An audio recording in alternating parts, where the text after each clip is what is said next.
तो RRB group D की 9 दिसंबर वाली परीक्षा में आखिर पूछा क्या गया था? चलिए आज इसी पेपर को डिकोड करते हैं, इसके सवालों को समझते हैं और ये पता लगाते हैं कि आगे की तैयारी के लिए क्या सीखना सबसे जरूरी है। ठीक है, तो 9 दिसंबर की परीक्षा में जो खास सवाल आए थे वो कौन से थे? आइए एक एक करके इनको देखते हैं। सबसे पहले बात करते हैं जनरल नॉलेज और करंट अफेयर्स की।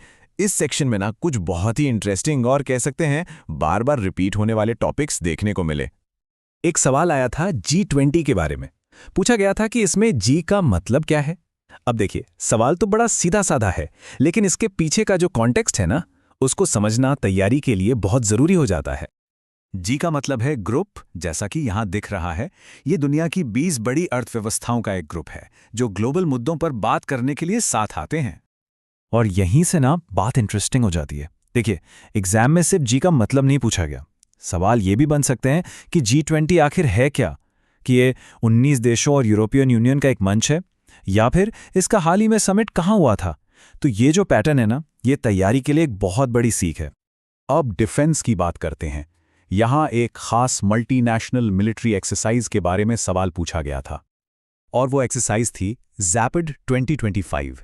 ये एक बहुत बड़ी जॉइंट स्ट्रैटेजिक मिलिट्री एक्सरसाइज है जिसमें रूस, बेलारूस और भारत जैसे देश शामिल थे। इस तरह की एक्सरसाइज इंटरनेशनल रिलेशंस के लिहाज से काफ़ी अहम होती हैं। अच्छा, अब एक ऐसे टॉपिक पर आते हैं जो बार बार पूछा जा रहा है, लॉरियस अवार्ड्स। यकीन मानिए ये टॉपिक इन एग्जाम्स में अब तक 7 बार आ चुका है। 7 बार, ये एक बहुत बड़ा हिंट है। और इस बार जो खास सवाल था वो था स्पोर्ट्समैन ऑफ द ईयर को लेकर, और ये अवार्ड मिला था स्वीडन के पोल वॉल्टर मोंडो डुप्लांटिस को। चलिए अब साइंस सेक्शन पर चलते हैं और देखते हैं कि कैसे बेसिक प्रिंसिपल्स को ही बड़े ट्रिकी सवालों में घुमाकर पूछा गया। फिजिक्स का ये सवाल देखने में थोड़ा मुश्किल लग सकता है। सवाल यह है कि अगर दो चीज़ों का मास और उनके बीच की दूरी दोनों को आधा कर दें तो ग्रेविटेशनल फोर्स पर क्या असर पड़ेगा। चलिए इसको स्टेप बाय स्टेप समझते हैं। तो सबसे पहले तो न्यूटन का ग्रेविटेशन का लॉ याद करना होगा, है ना, कि जो फोर्स है यानी F वो दोनों मास के प्रोडक्ट के डायरेक्टली प्रोपोर्शनल है और उनके बीच की दूरी यानी R के स्क्वायर के इन्वर्सली प्रोपोर्शनल होता है।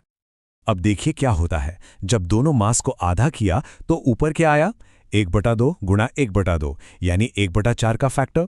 ठीक, और जब दूरी को आधा करके उसका स्क्वायर किया तो नीचे भी 1/4 का फैक्टर आ गया। तो अब क्या हुआ, ऊपर का 1/4 और नीचे का 1/4 एक दूसरे को कैंसिल कर देते हैं।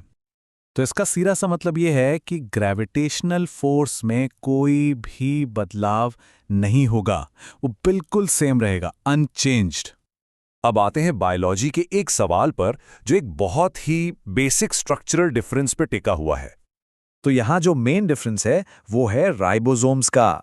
जो रफ ईआर होता है ना, उसकी सतह पर राइबोसोम्स चिपके होते हैं, इसीलिए वो रफ दिखता है और प्रोटीन बनाता है। वहीं दूसरी तरफ स्मूथ ईआर पर कोई राइबोसोम नहीं होता और उसका काम है लिपिड बनाना और डिटॉक्सिफिकेशन करना। अब केमिस्ट्री का एक सवाल देखते हैं जो एसिड और बेस के एक बहुत ही फंडामेंटल कॉन्सेप्ट को टेस्ट करता है। ये केमिस्ट्री की एक क्लासिक रिएक्शन है, न्यूट्रलाइजेशन रिएक्शन या उदासीकरण। होता क्या है इसमें, जब एक एसिड और एक बेस मिलते हैं तो वो एक दूसरे को न्यूट्रलाइज कर देते हैं और बनता है सॉल्ट और पानी। ये एक और क्लासिक फिजिक्स का सवाल है जिसमें अक्सर लोग कंफ्यूज हो जाते हैं। यहां पर जो वर्क डन है वो है 0। अब ऐसा क्यों? क्योंकि जो फोर्स है वो बोझ को संभालने के लिए ऊपर की तरफ लग रहा है, लेकिन जो डिस्प्लेसमेंट है यानी जो कुली चल रहा है वो हॉरिजॉन्टल है। तो दोनों के बीच का एंगल हो गया 90 डिग्री और cos 90 होता है 0, इसलिए वर्क डन भी 0। तो इन सारे सवालों को एनालाइज करने के बाद सबसे बड़ा सवाल ये है कि इससे हमें सीखने को क्या मिलता है, तैयारी करने वालों के लिए इसका क्या मतलब है। तो अब फोकस किस पर करना है? देखिए, ये एनालिसिस एक क्लियर रोड मैप देता है। फिजिक्स के जो बेसिक फॉर्मूले हैं जैसे ग्रेविटी, वर्क, हीट, ये बहुत जरूरी हैं। करंट अफेयर्स में लॉरियस अवार्ड्स जैसे रिपीट होने वाले टॉपिक्स को पहचानना होगा और उन्हें अच्छे से पढ़ना होगा।